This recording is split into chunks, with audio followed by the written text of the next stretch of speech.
함께 읽을 하나님의 말씀은 우리 사사기 2장 7절에서 10절까지 말씀입니다. 사사기 2장 7절에서 10절 말씀이요.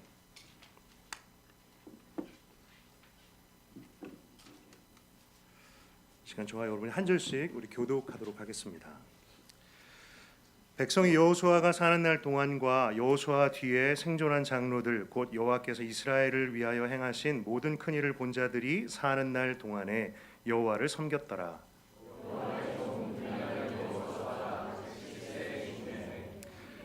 무리가 그의 기업의 경내에 에브라임 산지 가하스산 북쪽 딥낫 헤레스에 장사하였고 그 세대의 사람도 다 그 조상들에게로 돌아갔고 그 후에 일어난 다른 세대는 여호와를 알지 못하며 여호와께서 이스라엘을 위하여 행하시는 일도 알지 못하였더라. 아멘. 우리 오늘 청년부에서 또 특별 찬양 해주시고 또 제가 또 말씀 전하고 이러니까 마치 청년부 헌신 예배를 드리는 것이 아닌가라는 그렇게 의도된 바는 아니었는데, 네.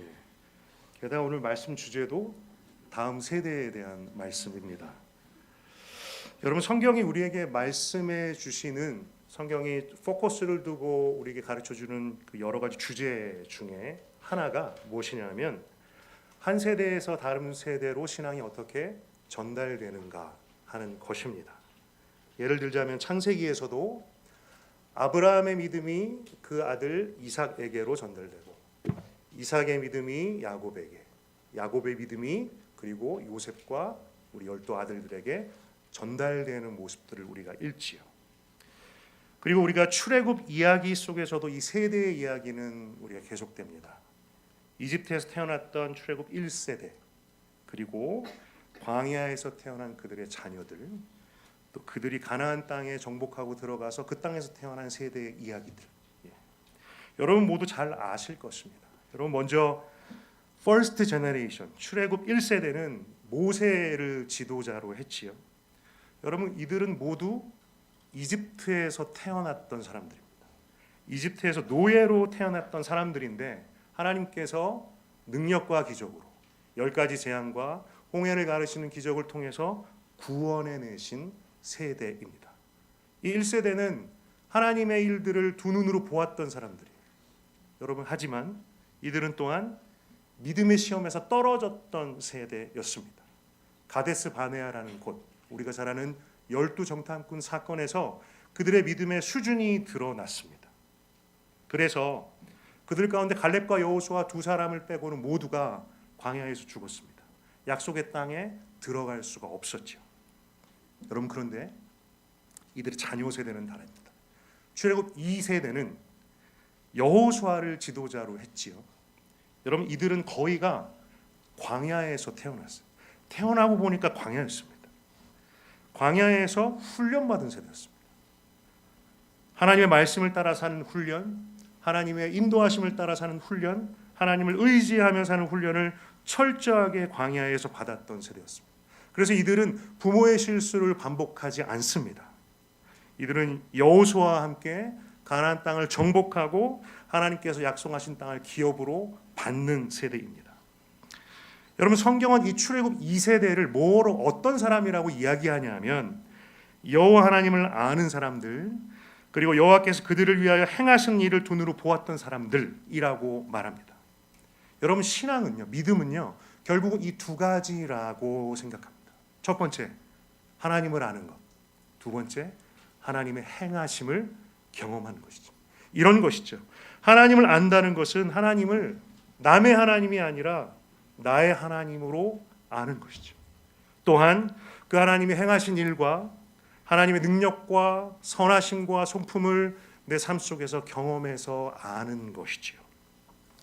여러분 이 두 가지가 결국은 신앙의 핵심입니다. 자, 여러분께 질문하고 싶습니다. 여러분은 하나님을 아십니까? 이건 아멘 나와야 되는 건데. 아멘 하셔도 돼요. 여러분은 하나님을 나의 하나님으로 아십니까? 여러분은 하나님의 능력과 선하심을 삶 속에서 경험하신 분들입니까? 여러분 이 두 질문에 아멘이라고 대답하실 수 있다면 여러분은 믿음의 세대, 믿음의 백성들인 거죠. 이곳에 있는 모든 한우리 성도들, 지체들이 이 믿음의 사람들 될 수 있기를 정말 소망합니다. 여러분, 그런데 성경은 우리에게 또 다른 숙제를 하나 딱 던져줍니다. 우리의 믿음을 우리 다음 세대로 전하는 일이죠.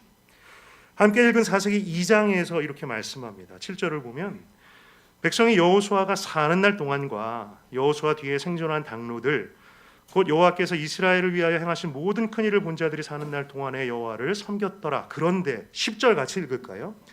그 세대의 사람도 다 그 조상들에게로 돌아갔고 그 후에 일어난 다른 세대는 여호와를 알지 못하며 여호와께서 이스라엘을 위하여 행하시는 일도 알지 못하였더라. 이 10절에서 말하는 그 세대의 사람들은 바로 여호수아와 출애굽 2세대의 가나안 정복한 그 승리의 세대, 믿음의 세대입니다. 그런데 뭐라고 말씀하냐면 이들이 모두 세상을 떠났대요. 그 다음에 그 후에 일어난 다른 세대는 어떻다? 하나님을 알지 못했다.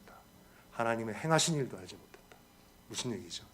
믿음의 핵심인 이 두 가지를 전혀 몰랐다라는 겁니다. 이것은 즉 이런 거예요. 출애굽 2세대에서 그 다음 세대로 신앙이 전수하는 것이 실패다. 단절된 것입니다. 이거 너무나 안타깝죠. 이 출애굽 2세대는 자신들의 믿음을 세우는 데는 성공했을지언정 그 믿음을 자신의 자녀 세대로 전달하는 데는 실패했던 것입니다. 여러분, 그래서 사사기 이후에 나오는 우리가 지금 읽고 있고 앞으로 읽을 그 내용들을 보면 정말 이스라엘 역사상 가장 어둡고 타락한 이야기가 나옵니다. 거룩과 세상이 이상하게 짬뽕되어 있어요. 하나님의 백성이라고 말하는데 그 삶의 모습은 세상과 다름이 없고 오히려 더 악합니다. 소돔과 고모라와 다를 바가 없는 것이죠. 이런 타락과 어두운 모습들이 어디에서 비록됐다라고 한 거냐 하면 바로 선배들의 믿음의 유산이 전달되는데 실패됐다라는 것이죠. 여러분 모두 한우리 비전 선언문을 잘 아시지요? 네. 다 띄워주세요. 이게 하나씩 나오게 제가 했군요. 다 띄워주세요. 같이 한번 읽겠습니다. 시작. 세상 모든 민족이 하나님을 예배하는 그날까지 예수님의 제자로 변화되어 다음 세대와 함께 선교적 공동체를 세우며 복음과 사랑으로 다민족을 섬길 것입니다. 우리 교회에 하나님께서 주신 이 비전 안에도 다음 세대와 함께라는 비전이 있지요. 이건 우리의 믿음을 세우는 일도 중요하지만 우리가 모두 아는 겁니다. 공감하는 것입니다. 우리 자녀들에게 신앙의 유산을 물려주는 일이 너무나 중요하다는 것을 우리 교회 공동체에서 믿는 것이죠. 여러분은 여러분의 자녀들에게 믿음의 유산을 물려주기 위해서 무엇을 하시는지, 여러분의 자녀와 다음 세대들에게 신앙의 유산을 전달해 주기 위해서 어떤 노력을 하십니까? 흔히들 세상에서도 자식 농사처럼 마음대로 안 되는 게 없다라고 하죠. 그죠? 근데 정말 신앙도 그렇더라고요. 우리 모두 우리 자식들이 잘 믿기를 원하잖아요. 근데 그게 마음대로 안 됩니다. 우리 교회 공동체 안에도 자녀들의 신앙 때문에 고민하는 많은 분들을 만나고 봅니다. 여러분, 오늘은 제가 여러분들과 어떻게 우리가 믿음의 유산을 전달할 수 있을지 정말 작고 소소한 세 가지만 나누고자 합니다. 청소년과 청소년들을 섬기는 목회자로서 우리 부모님들에게 부탁드리고 싶은 거 세 가지만 말하려고 마음을 열고 들어주시면 감사하겠습니다. 첫 번째, 여러분의 자녀들에게 믿음의 본을 보여주십시오. 가장 좋은 교육 방법은 말이 아니라 행동으로 보여주는 것이라고 합니다. 그렇죠? 신앙도 똑같습니다. 자녀들에게 믿음을 가르치기 위한 가장 좋은 방법도 말이 아니라 내가 삶 속에서 믿음으로 사는 것을 보여주는 것입니다. 바로 삶 속의 작은 것들 가운데서 내가 믿는 것을 살고 그 모습을 보여주는 것입니다. 그거 거창한 일을 하는 것이 아니에요. 또한 믿음의 본을 보인다는 것은 내가 안 하는 것을 시키는 것이 아니겠죠. 우리 부모님들 제일 많이 하시는 실수, 본인은 공부하지 않으면서 너 빨리 가서 공부해라. 본인은 숙제하지 않으면서 너 빨리 가서 숙제해라. 여러분, 이것은 not working. 먹히지 않습니다. 먹히지 않습니다. 우리가 자녀들에게 믿음의 일을 가르치려면 그 믿음의 일들이 내 삶에 먼저 있어야 될 줄 믿습니다. 주일 예배는 무슨 일이 있어도 드리는 것. 아침에 일어나자마자 기도하고 잠자리에 들기 전에 기도하고 마치는 것. 삶에 중요한 결정이 있으면 무엇보다 먼저 기도하는 것. 하나님의 뜻을 구하는 것. 여러분이요, 여러분의 자녀들에게 내가 예배를 어떻게 생각하고 하나님과의 관계를 어떻게 생각하고 하나님 나라와 교회를 어떻게 생각하는지, 어떻게 우선순위를 두는지를 보여주십시오. 믿음에 보이는 것은 다른 것이 아닌 것이죠. 여러분 혹시 화면을 하나 넘겨주시면 에릭 리들이라는 사람을 아시나요? 이분이 이제 영국의 육상 선수입니다. 1924년 파리 올림픽 400m 금메달리스트입니다. 이 사람의 이야기가 영화로 만들어졌어요. 예전에 불의 전차라고, The Chariot of Fire. 이게 영화 음악이 더 유명한 영화거든요. OST가 단단단단단단단단단단단단단 뭐 이런 거 있어요. 여러분 들어보셨어요? 근데 여러분 이 사람이 뭘로 유명하냐 하면 주일 예배를 지켜드리기 위해서 올림픽 결승전을 포기한 사람으로 유명합니다. 이 사람이 100m 유망주였어요. 그런데 하필 100m 결승전이 주일날 잡혔습니다. 그래서 이 사람이 그 결승전을 포기합니다. 나는 주일날 지켜서 예배를 드려야 된다. 근데 마침 동료가 다른 종목을 양보했어요. 400m 거기 나가서 금메달을 따버립니다. 이분이 선교사 자녀신데 나중에 중국 선교사로 헌신하시고 중일 전쟁 때 거기서 돌아가십니다. 근데 이제 제가 이분의 이야기를 청소년부에서 설교 때 나눴어요. 그리고 GBS 시간에 친구들 같이 나눴습니다. 그런데 이 친구들이 반응이 정말 의외의 여러 반응들이 있더라고요. 많은 친구들이 그 에릭 리들의 신앙에 도전을 받고 감동을 받은 친구들도 있는데 꽤나 많은 친구들이 왜 그렇게 해요? 예배는 다음 주에 드리면 되는데 이러는 거예요. GBS 교재 질문에 중요한 시합과 주일 예배 중에 무엇을 선택하겠습니까? 그랬더니 당연히 시합이지요. 이런 충격을 받았습니다. 쇼크를 받았습니다. 나 때는 저 어렸을 때는 저 주일날 교회 안 가거나 그러면 맞았어요. 아버지한테. 그 아버지가 그 영상으로 설교를 보실 가능성이 많은데 맞았어요. 게다가 저 그 당시에 가장 인기 있는 만화는 모두 주일날 아침에 했어요. 맞아. 저는 정말 은하철도 9구를 끝까지 다 보고 교회에 가는 게 소원이었어요. 근데 한 번도 그렇게 못했어요. 왜냐하면 아버지의 호된 철통과 같은 훈육 때문에. 여러분 그래서 그 결과 제 가치관 속에는 주일 예배는 무엇과도 바꿀 수 없는 게 되어버렸습니다. 그리고 날씨가 안 좋아도 몸이 안 좋아도 무슨 중요한 일이 있어도 당연히 드려야 되는 것이 되어버렸습니다. 여러분 당연한 것을 당연하게 여기는 것과 당연한 것을 당연하지 않게 여기는 것. 여러분 제가 주일 예배 얘기만 했거든요. 지금 우리의 삶, 우리 자녀들의 삶이 어떤 세상이냐면 당연한 것이 당연하지 않은 세상이잖아요. 남자와 여자가 만나서 사랑하고 결혼을 하는 너무나 당연한 것이 당연하지 않은 것이 되어버린 세대. 오직 예수 그리스도의 이름만이 우리를 구원한다는 당연한 진리가 당연하지 않은 것이 되어버린 시대.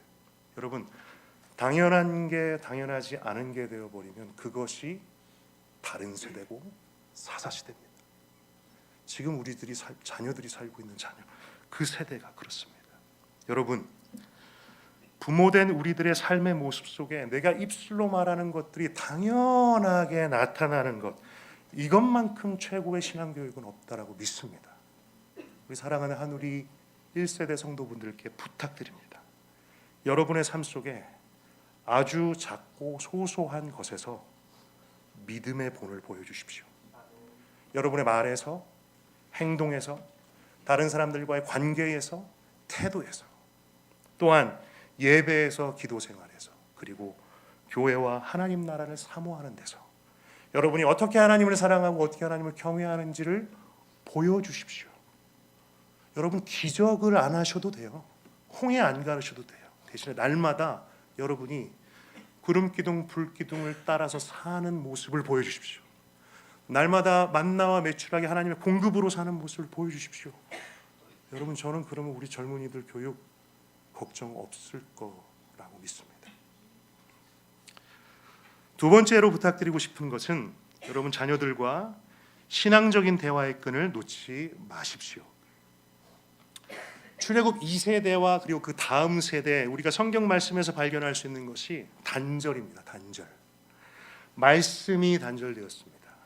믿음의 일이 전달되는 것이 단절했습니다. 그래서 사사시대에는 누구도 하나님의 말씀을 이야기하지 않고 하나님에 대해서 이야기하지 않습니다. 여러분 혹시 자녀들과 대화 많이 하시나요? 가정 속에서. 여러분 사춘기 자녀들과 대화를 오래 하는 것이 정말 힘듭니다. 여러분 그렇죠? 네. 오늘 어땠어? 끝. 뭐가 좋았어? I don't know. 끝. 굿 앤 끝. 네. 여러분 그래도 그 대화의 끈을 절대로 놓치지 마십시오. 특히나 믿음의 일과 신앙적인 일을 나누는 그 대화의 끈이 있죠. 제가 청소년부와 청년들 사역을 맡으면서 제가 이 젊은이들의 신앙에 대해서 심각하게 고민을 하면서 제가 혼자 리서치한 게 있어요. 혼자. 뭘 리서치했냐면 학생들의 신앙과 가정의 신앙과의 상관관계에 대해서. 그래서 제가 열심히 나름 리서치를 했는데 질문 하나 드릴게요. 자녀의 신앙에 아버지의 신앙과 엄마의 신앙 중에 어떤 게 더 큰 영향을 미칠까요? 의견이 분분합니다. 네. 지혜로운 분들은 둘 다라고 얘기합니다. 네. 제 리서치 조사 결과 아빠예요. 아빠. 제가 우리 학생들 젊은이들을 딱 봤더니 아직 부족하고 연약하지만 그래도 믿음의 가치관이 세워져 있는 친구들을 제가 잘 살펴보았더니 엄마의 신앙보다 아빠의 신앙이 훨씬 더 영향을 많이 미치더라고요. 아빠의 신앙이 어떠한가가 그대로 흘러 들어가는 거예요. 여러분 놀라셨죠? 우리 아버님은 분발하셔야 되겠죠. 집에 가서 싸우지 마세요. 당신 때문에 그렇다고. 또 제가 잘 생각해 보니까 이게 또 그게 아닌 게 제가 보니까 되게 엄마들은 신앙이 좋으세요. 엄마는 신앙이 안 좋은데 아빠만 신앙이 좋은 가정을 제가 별로 본 적이 없어요. 그러니까 엄마들은 스테이블해요. 그러니까 어떤 가정에 아빠가 편차가 있는 거예요. 그래서 이런 가정과 이런 가정이 차이가 나는 거예요. 그러니까 이런 가정의 아이들이 믿음이 좋은 거예요. 그냥 결국은 둘 다가 많습니다. 제가 아까 나눈 거 있잖아요. 부모의 믿음이 그대로 전달돼요. 제가 리서치를 하고 이거 교회에서 하는 게 별로 없네. 가정이네. 깜짝 놀랐어요. 또 하나, 젊은이들, 우리 아이들을 보면서 이 믿음이 세워져 있는 아이들을 보면 대부분이 부모님과 신앙의 대화를 하는 아이들이더라고요. 놀랍더라고요. 제가 아이들한테 막 물어봤어요. 근데 많은 아이들이 부모님과 신앙적인 대화를 안 합니다. 일주일에 한 번도 안 합니다. 많은 아이들이.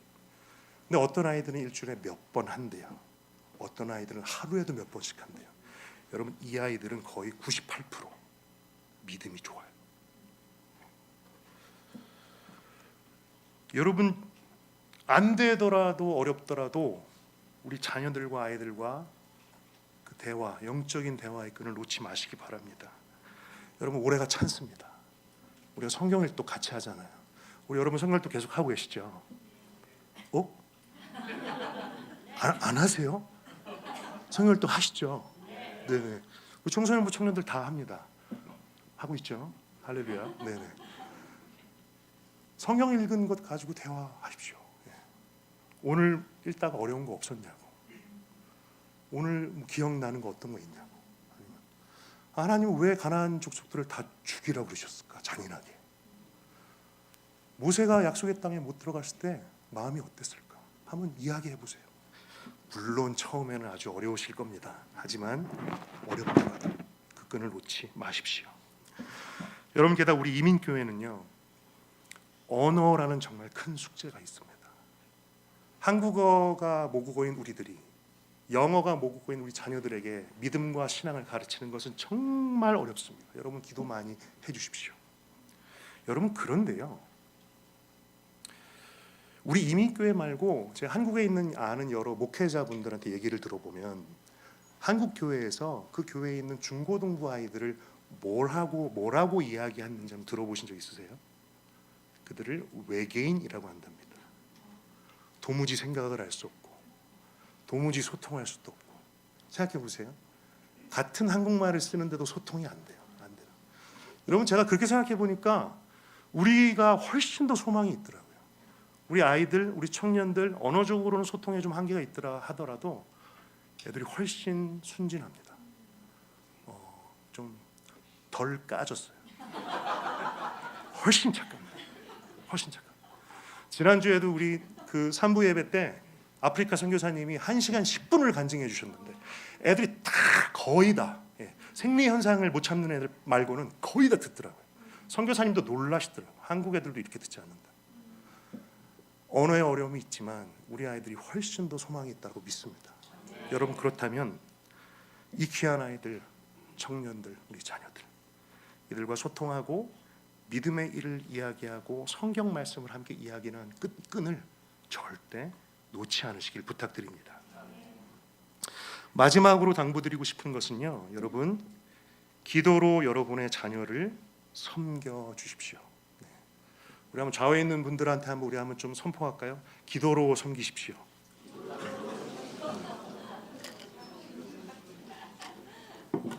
제가 자연스럽게 물을 한 잔 마시려고.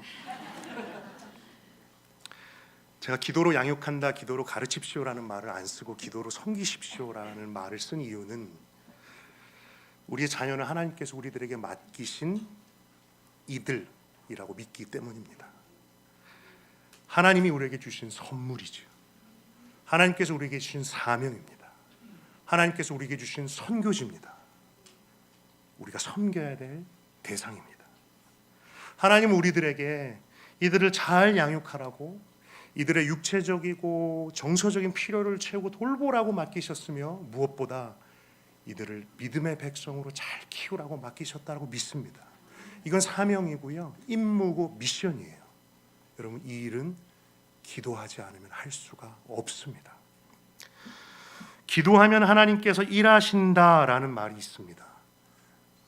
여러분, 제가 기도에 대해서 배우는 것은 기도로 내가 하나님께 무언가를 얻어내는 수단이 아니더라고요. 기도는 하나님께서 일하시려고 우리에게 주신 통로더라고요. 여러분, 그렇다면 우리가 우리의 자녀를 위해 기도하는 것은 하나님께서 우리의 자녀 인생 속에 일하여 주시기를 기도하는 것이죠. 하나님께서 우리 자녀를 직접 키우시도록 우리는 기도하는 겁니다. 여러분, 그래서 기도하는 엄마가 있고 기도하는 아빠가 있는 자녀들은 절대로 실패하지 않습니다. 여기에 증인이 있습니다. 여기에 엉망이었거든요. 옛날에 엉망이었거든요. 그분들이 또 보실 텐데.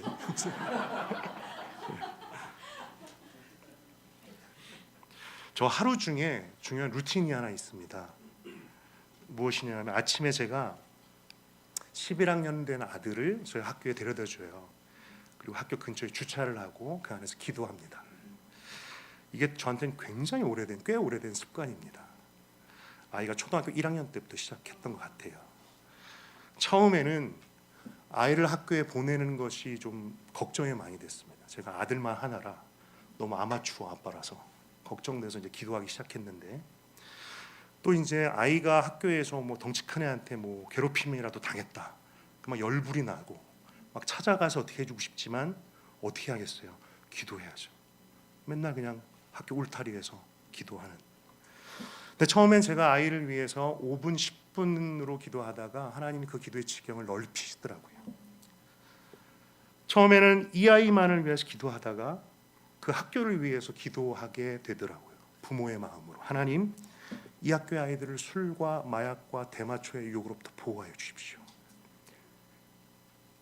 하나님, 이 아이들을 포르노와 인터넷과 게임 중독으로부터 보호하여 주십시오. 이 학교에서 왕따와 폭력이 사라지게 해주십시오. 또 그렇게 기도하다 보니까 또 이런 기도를 덧붙이게 하시더라고요. 하나님, 캘거리에 있는 모든 학교들이 다 그냥 난립니다. 주님으로부터 멀어지느라고. 그렇다 하더라도 이 학교는 주님께서 붙잡아 주십시오. 주님께 머물러 있게 해주십시오. 하나님, 이 학교 안에 어떤 악한 마귀 사단 틈타지 못하도록 묶어 주십시오. 하나님, 이 학교에 있는 모든 아이들이 복음을 듣게 해주십시오. 기도하게 시키시더라고요. 또 작년부터는 기도하다 보니까 이제 그 학교에 저희 교회 12학년 아이들이 많은 거예요. 생각해보니까 걱정이 되는 거죠. 얘네들 대입도 하는데 잘 하고 있을래나. 그 큰 걱정은 얘네들이 졸업하기 전에 주님 만나야 되는데, 여러분, 아이들이 성인이 되기 전에 주님 만나야 됩니다. 안 그러면 다 떠납니다. 다 떠나고. 그래서 기도하는 거죠. 하나님, 이 12학년 친구들 학업을 도와주시고 은혜를 베풀어 주시고 무엇보다 졸업 전에 만나게 도와주세요. 그러면 또 이제 11학년이 서운할 것 같아서 11, 10, 9, 8, 7 나옵니다. 자, 그럼 또 우리 청년들이 시원하는 이제 청년들 시작입니다. 여러분, 청년들 생각해보면 더 갑갑합니다. 대학생들, 새내기들, 직장인들. 이 친구들은요, 삶이 싸움터예요. 싸움터. 믿음의 씨름을 하며 싸우고 서바이벌하는 싸움터. 졸업반, 인턴십, 직장을 구하며 고민하는 청년들. 하나님, 이들을 붙잡아 주십시오. 앞길을 인도해 주십시오. 무엇보다 삶에서 타협하지 않게 해주십시오. 거룩하게 해주십시오. 여러분, 이렇게 기도하면 1시간 넘게 차 안에서 기도하게 됩니다. 여러분, 제가 이것을 나누는 것은 제가 이렇게 기도한다고 자랑하려는 것이 절대 아닙니다. 목사가 기도하는 게 뭐가 자랑이겠어요? 기도 안 하면 부끄러운 거지. 오히려 도전드리고 싶어서 그렇습니다. 저는요, 정말 언젠가부터 제 속에 확신을 하나님이 주시더라고요. 어떤 확신이냐면, 우리 청소년들, 12학년들, 청년들 잘 될 거야 라는 확신이 들더라고요. 왜냐하면 처음에 부임해서 사역할 때만 해도 얘네들을 내가 어떻게 가르치지 한 부담 가득이었습니다. 근데 주님께서 이렇게 기도를 시키시는 걸 보니까 하나님이 기도를 시키신다는 것은 하나님이 하시겠다는 거 아니야? 라는 생각이 들면서 믿고 기도하며 섬기게 되더라고요. 저는 하나님께서 우리 청년들, 12학년들, 청소년들을 축복해 주시고 믿습니다. 여러분, 제가 제 자식도 아니고 피부치도 아닌 이 젊은이들을 위해서 이렇게 기도하는데, 여러분이 여러분의 피부치, 여러분의 자식들을 위해서 기도해야 되지 않으실까요? 기도하면 하나님께서 키우십니다. 하나님께서 일하십니다. 제가 정말 감사한 게 있습니다. 정말 부끄럽지만 저희 아들이 정말 잘 컸어요. 정말 어렸을 때 여러 면에서 걱정 많았거든요. 하나님 잘 키워주셨고, 무엇보다 감사한 거는 작년 여름 수련회 때 많은 아이들과 함께 주님을 인격적으로 만나서, 그게 제가 너무너무 감사합니다. 하나님이 은혜를 베풀어 주셨죠. 여러분, 저는 지금 제가 10년 이상 해온 그 기도 가운데 하나님께서 이 아비에게 은혜를 베풀어 주셨다고 믿습니다. 여러분의 자녀를 위해서 날마다 5분이라도 10분이라도 꼭 기도하시기를 부탁드립니다. 하나님께서 키우시도록. 여러분, 그리고 여러분의 자녀들이 다니는 그 학교를 위해서도 기도해 주십시오. 기도해 주십시오. 캘거리 땅에 우리 한우리 모든 성도들이 자신의 자녀들이 속한 학교를 위해서 기도하면, 곳곳에 있는 학교를 위해서 기도한다면, 하나님, 세상의 모든 학교들이 거꾸로 돌아간다 하더라도 이 학교는 붙잡아 주십시오. 하나님, 이 학교에서 역사하는 악한 영들을 묶어 주십시오. 그들이, 젊은이들이 시험하고 흔들지 못하게 해 주십시오. 이 아이들을 지켜주십시오. 술, 담배, 마약, 대마초, 인터넷, 포르노로부터, 절망과 자살 충동으로부터 보호하여 주십시오. 이들을 만나 주십시오. 이 기도를 매일매일 하시면 여러분, 기도하다 보면요, 내가 기도한다고 이게 되겠어? 라는 생각도 듭니다. 이거 마귀의 음성일 겁니다. 여러분, 하지만 우리는 믿습니다. 기도하면 됩니다. 기도하면 엘샤다이 하나님께서 일하십니다. 제가 정말 상상해 봅니다. 우리 하늘이 모든 성도들이 자신의 자녀들이 속한 초등학교, 중학교, 고등학교, 대학교를 위해서 하루에 5분, 10분만 기도한다고 한다면 캘거리 변하지 않을까요? 다음 세대, 다른 세대가 아니라 우리가 찬양의 가사에서나 얘기했던 부흥이란 게 이 캘거리의 다음 세대 가운데 임하지 않을까요? 저는 믿습니다.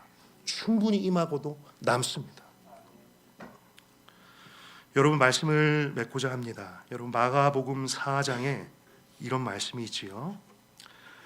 또 이르시되 우리가 하나님의 나라를 어떻게 비교하며 또 무슨 비유로 나타낼까?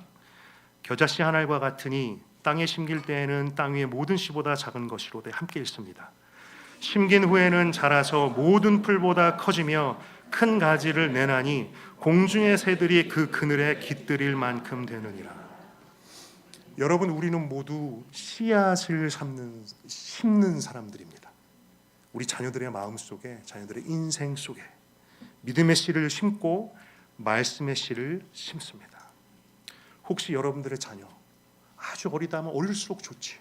청소년들 좋습니다. 청년 좋습니다. 혹은 20대 30대의 자녀들이다 하더라도 우리는 그 일을 계속해야 될 줄로 믿습니다. 씨 뿌리고 물 주고 돌보고 싹이 트고 자라는 것을 기다리고 열매를 보는 일 절대 한순간에 되지 않겠죠. 오래 걸리겠죠. 힘들고 땀과 눈물과 기도가 있어야 되겠죠. 하지만 우리는 그거를 해야 합니다. 감당해야 됩니다. 왜냐하면 너무나 중요한 일이거든요. 멈추어서도 안 되고 포기해서도 안 되는 그 일. 하지만 여러분, 우리가 그 일을 감당할 때, 우리 하늘의 모든 성도들이 함께 감당할 때, 이 말씀처럼 우리가 심은 씨앗이 겨자씨 하나과 같이 작더라도 어떤 풀보다 커지고 큰 가지를 내고 큰 나무로 자라게 될 줄로 믿습니다. 저는 항상 하는 기도가 있어요. 우리 교사들과 항상 하는 기도가 있습니다. 하나님, 우리 자녀들이, 우리 청년들이 우리보다 잘 믿게 해주십시오. 우리보다 하나님을 더 사랑하게 해주십시오. 우리보다 주님을 더 경외하게 해주십시오. 여러분, 그 일 주님께서 이루실 줄로 믿습니다. 여러분께 당부합니다. 우리 하늘의 부모님들께 믿음의 가치관을 따라서 사는 아빠, 엄마의 모습을 아이들에게 보여주십시오. 자녀들과 대화와 소통의 끈을 놓지 마십시오. 그리고 기도로 이들을 섬겨주십시오. 여러분, 그러면 그 일, 우리가 나누고 기도하는 그 일 분명히 하나님께서 이루시고도 남습니다. 그 일을 위해서 함께 이 사명을 감당할 수 있는 우리 하느님 모든 가족들 될 수 있기를 소망하고 축복합니다. 우리 시간 같이 한번 기도하지요.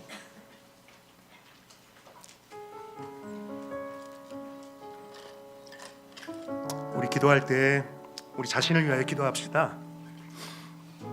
하나님, 내가 믿음의 유산을 우리 자녀들에게 물려주는 일을 결코 소홀히 하지 않게 하여 주십시오. 하나님, 왜 내가 믿는 믿음만 그렇게 정말 열심을 냈던가요? 하나님, 믿음을 전달할 수 있게 도와주시고 제가 먼저 믿음으로 사는 모습을 보여줄 수 있게 도와주십시오. 나의 말과 행동과 관계 모든 것에서 하나님, 우리 자녀들의 삶 가운데 주님께서 일하여 주십시오. 이 세대가 전혀 다른 세대, 단절된 세대가 아니라 우리의 부모 세대의 믿음이 전달되며 우리보다 더 잘 믿고 더 주님을 사랑하고 더 주님을 경외하는 세대 될 수 있도록 주님 축복하여 주시옵소서. 우리 함께 주님의 이름 함께 부르고 함께 동성으로 함께 기도하겠습니다. 주여